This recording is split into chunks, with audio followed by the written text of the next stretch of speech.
I ended up getting another fountain pen. This one's gonna be the LAMY Studio. I'm gonna do a quick unboxing, my initial thoughts and impressions, and then we'll go ahead and write with it and give you guys my opinion on it. This is it's the box, but the box is pretty cool. It has a nice feel to it. It has like these little ridges on there. I like the texture. Has some wording on there. The LAMY website, made in Germany. Pretty good feel, solid box overall. I've never had a pen come in a box like this. You know, right here it has some writing, somebody's name, and probably the serial number of the pen. Like I said, it has those little scratchy things. You guys can't hear it, but it has like this little texture, little ridges texture, like a ruffles. And overall, I got this just because I wanted something with the extra fine nib, just so I could journal and write with. I do have a smaller journal, so I needed something that doesn't put out too much ink. I went with the stainless steel with the black rubber grip. I did get this on Amazon for about 60 bucks. If I do end up posting an affiliate link, it'll be down in the description. I just gotta figure out how all that works, but it'll be on there if you guys want to get it. This little rubber foam thing or little foamy thing, I'm not too sure what exactly it was on there for. Somebody's alarm's going off. I'm not sure if that's gonna come through on the camera here, but yeah, I don't know what this foam rubber thing is. Little silicone gel pack, absorb moisture, keep it nice and dry in there. The box, the little hinge and the closing clip, the closing mechanism is nice. It's almost like some that satisfying feeling you get from the AirPods. Underneath, it doesn't look like there's anything in there. It was just the pen and some silicone gel and that foam thing. It's packaged up pretty nice though. I did end up liking the box pretty well.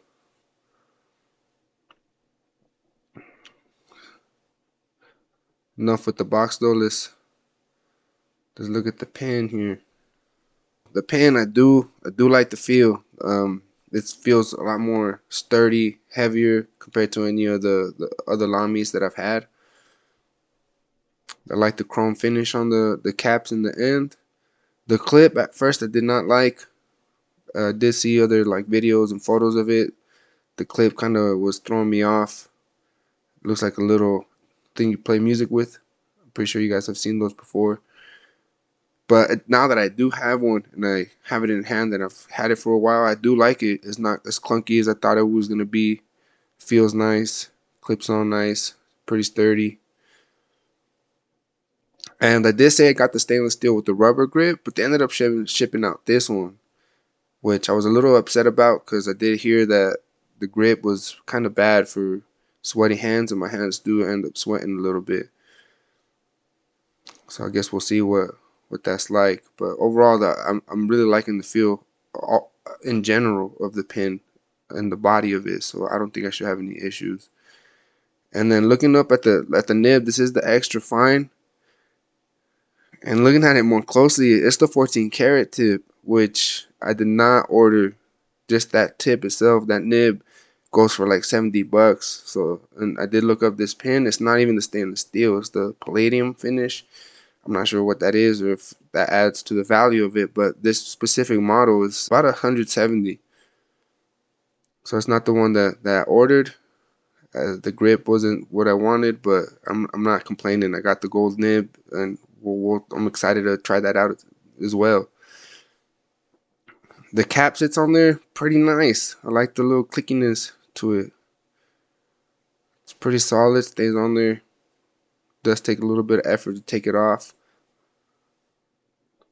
And on the back too, it fits pretty smooth. I did hear that it was rattly or something like that on the cap, but on mine it sits nice and flush and smooth, nice and sturdy on there. I don't get any of that, and just having it on there adds to the look and to the weight. I do enjoy a lot of the feeling, and then on the grip part, I'm real excited to try it out too because it doesn't have that little triangle shape that the calligraphy pen and the Safari have on there.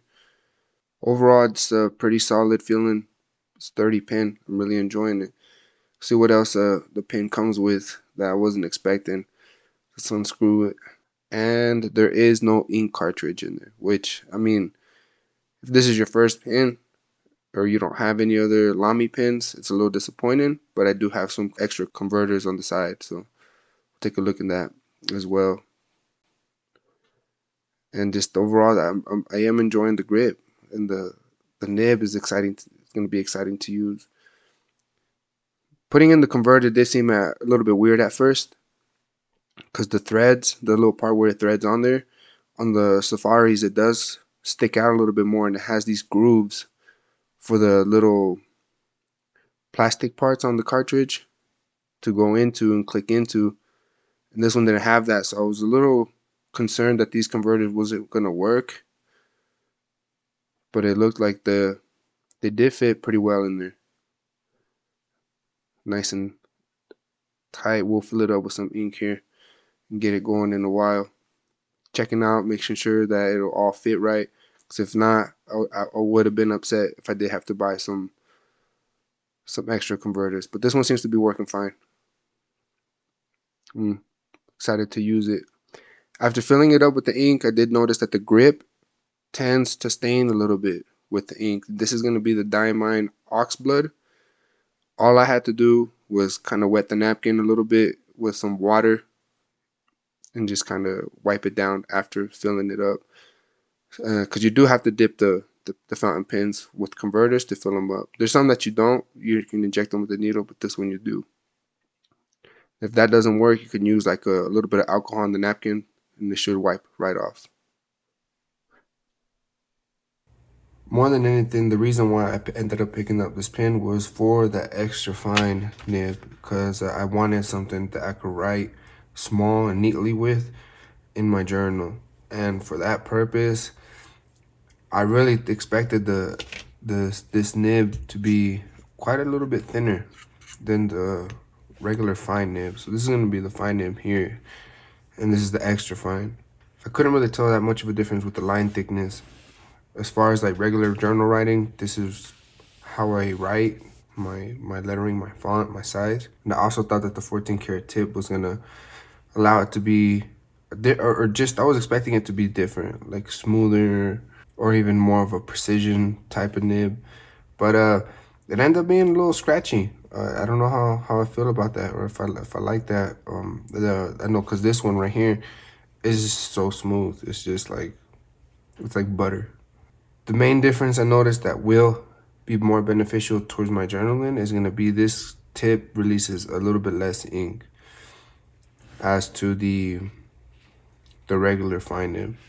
That one releases a little bit more ink, but as far as the line thickness goes, I think it's pretty much the same. A benefit of this pen though too is that it doesn't have that triangle point. Watch, I'll show you. That most other LAMY pens have. So this triangle grip, that does kind of force you to hold it a certain type of way, which is, if it's your first pen, I do recommend, because it helps you get an idea of how to use that. But with this one, I did manage to find that if you hit it with, or if you write at a certain angle, you can write a lot thinner, and you're not forced to hold it a certain way. And mostly when I'm writing, like in my journal or just basic writing, I'm not writing for long periods of time, so I didn't experience any issues with as far as sweating and the sliding around in here. But I'm sure that if you write like paragraphs and essays, then you probably will experience that. But for me, especially if I'm just taking notes about throughout the day, I haven't had any issues as far as that goes. The metal build overall does feel more secure. Like I think I mentioned earlier that the weight of it pressing down on the paper does feel nice. With the other pens, it feels a little light. That's just also a good feeling, but definitely feels it feels good to hold. Like it makes me want to write with it, to hold it. But I mean, all the other pens do too. But that's just it's a different feeling for sure. And for me, the specific use I find using with this pen is gonna be for journaling at the house, just writing in my journal, taking notes down throughout the day, what I gotta do, things I gotta get done, write my goals, things like that. And I would recommend that if you want to use it for something like that or in the office. That's not something. This is not a pen that I would just carry around like on a day-to-day. Just I have a specific pen for that, which I'll make more videos for. And if you do want to end up picking this up, I'll post a link in the description. Now, we're supposed to get that black rubber grip with the stainless steel nib, with the stainless steel finish. Not sure if you guys will get lucky to get this one like I was, but who knows? Maybe that one ends up writing smoother and does have a better grip. I don't plan on getting any new pens anytime soon. I'm gonna hold on to these for a little bit, and then eventually I'll get some more and compare and contrast with other brands and whatnot. But as far as these go, basics, getting into it, these are great. I've enjoyed every single one so far.